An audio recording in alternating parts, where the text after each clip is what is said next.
Chapter 1, Introduction to Parasitology, some basic definitions. Part 1.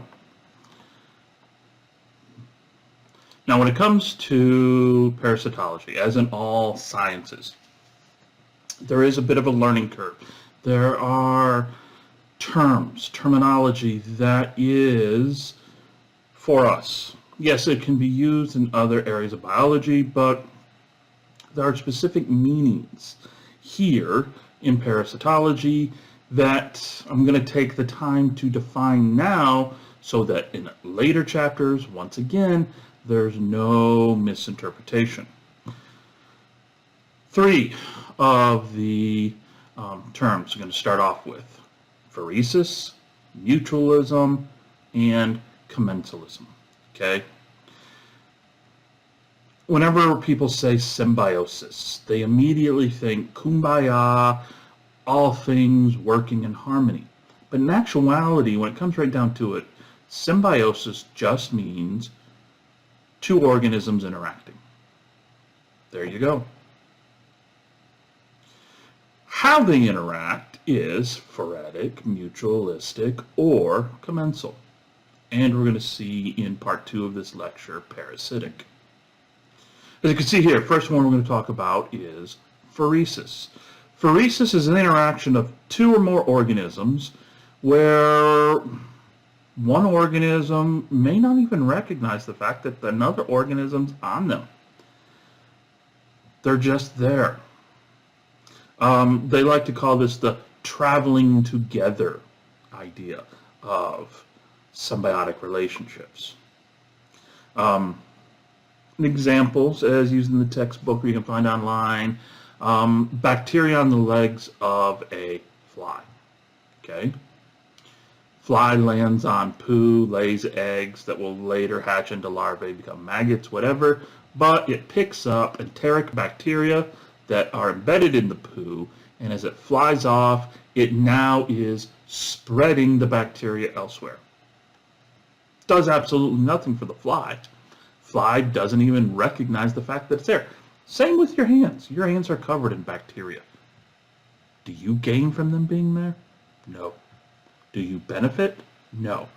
Does it harm you? No. They're just there. Every time you touch things, you're spreading them and you're picking up new ones. Phoresis. Think barnacles on a whale. Or, as we see here, these little mini barnacles on this crab. They do absolutely nothing to the crab, or do absolutely nothing to the whale, may impede the speed of the whale, but really nothing. Here they don't do anything to the crab because the crab next year is going to molt again and lose its shell, and all those little barnacles are going to go with it. They don't digest, they don't harm the shell of the crab, they don't penetrate, so does absolutely nothing for or against the crab. Then there's the mutualistic. Two organisms where they both will benefit. Two organisms that have evolved, well, they kind of need each other. Not only do they both benefit, but they can't survive very well without each other. I'm not saying they're going to die without each other, but their health would be greatly impeded. Protozoa in the gut of a termite. The termite chews the wood. It can digest some of the different tissues, some of the things in the wood fibers, but the majority of it needs the protozoa that are going to be able to excrete the enzyme to digest the cellulose down into starches, down into simple sugars that the termite and the protozoa can then utilize. This mutualistic can be metabolic, it can be physiological, hence with the termite and the protozoa, or it can be behavioral. Think on the far left here. The remora eel and the little fish that are going to swim around it and are going to eat not only the dead skin, the dead things that are on it, because remember, just like all animals, it's going to, the skin of the moray eel is going to need to, be sloughed off every so often, just like your skin does.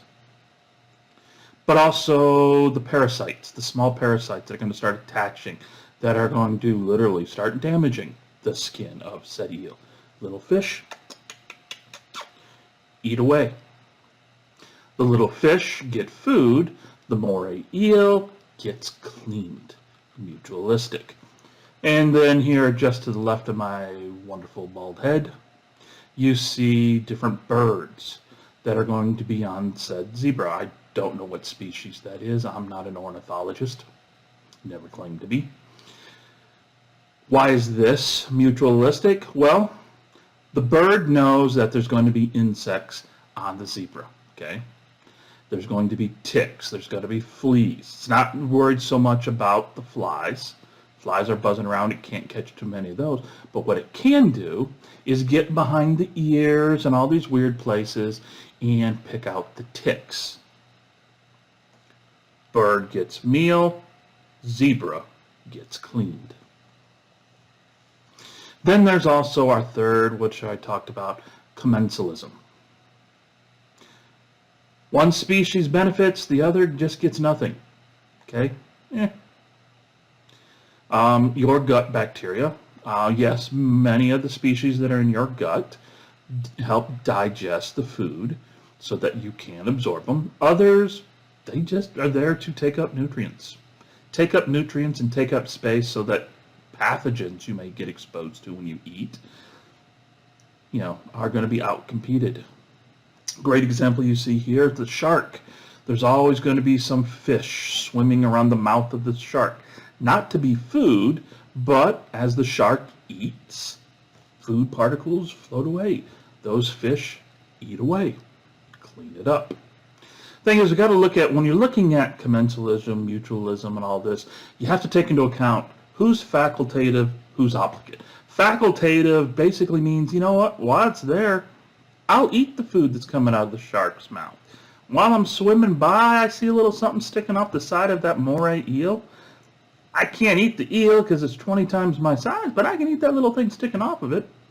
That's facultative. If it's there, great. If it's not, I'm good. Then there's the obligates. The obligates are ones that they have to be near the mouth of the shark because they do not have hunting instincts.